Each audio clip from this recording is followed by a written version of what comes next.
ব্রাইডের যে শাশুড়ি মা ছিলেন উনি ব্রাইডকে দেখে বলছে যে বা রাজরানী। এটা ছিল আমার 6 মার্চের রিসেপশন ব্রাইড। তো এই দিদির ননদ আমাকে অনেক আগে থেকেই বুক করে রেখেছিল আর আমাকে আমারই একটা কাজের ছবি দেখিয়ে বলেছিল যে আমার বৌদিকে এইরকমই একটা লুক করে দিও।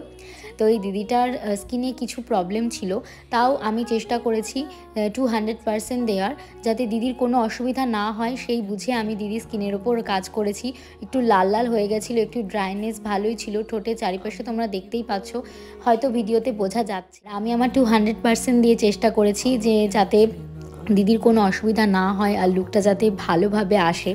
আর এই যে দিদি অনেক টায়ার্ড হয়ে গেছে, আমি বললাম যে চুপ করে বসে থাকো, আমি তোমাকে ঠিক মেকআপ করে দেবো। একটু হাসছে। এখানে আমার বোন ছিল, দিদির ননদ ছিল, আর দিদিও একটু একটু গল্প করছে সবাই বিয়েবাড়িতে কি হয়েছে না হয়েছে। তো আমিও বেশ মজায় মজায় কাজ করছিলাম।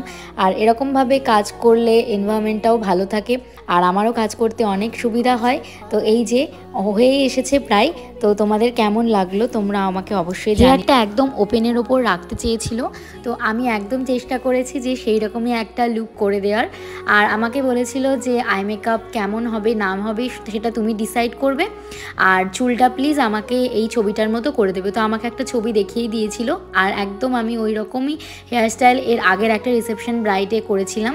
তো একদম ওই রকম হেয়ারস্টাইল করতে বলেছিল, যেমন যে চাই আমি তাকে সেরকমই দেওয়ার চেষ্টা করি। কারণ আমি যদি এখন নিজের ক্রিয়েটিভিটি দেখাতে যাই সেটা তো হলে হবে না, কারণ সেটা তার দিন, তার স্পেশাল দিনের জন্য সে আমাকে বুক করেছে। তাই এক্স্যাক্টলি আমি ওই রকম করারই চেষ্টা করেছি। আমি বলেছিলাম যে সামনে একটু কার্ল করে দিই, একটু অন্যরকম করে দিই। বলো না প্লিজ তুমি এরকম রাখো, আমি আর জোর করিনি। তো চলো তোমরা জানি তোমাদের কেমন লাগে। তোমরা যদি তোমাদের স্পেশাল দিনের জন্য আমাকে বুক করতে চাও, আমার কাজ যদি তোমাদের ভালো লাগে, তাহলে অবশ্যই এই নাম্বারে কন্ট্যাক্ট করো। খুব তাড়াতাড়ি আমাদের সেলফ মেকআপ ক্লাস স্টার্ট হচ্ছে এপ্রিল থেকে, তো তোমরা কন্ট্যাক্ট করে নিও।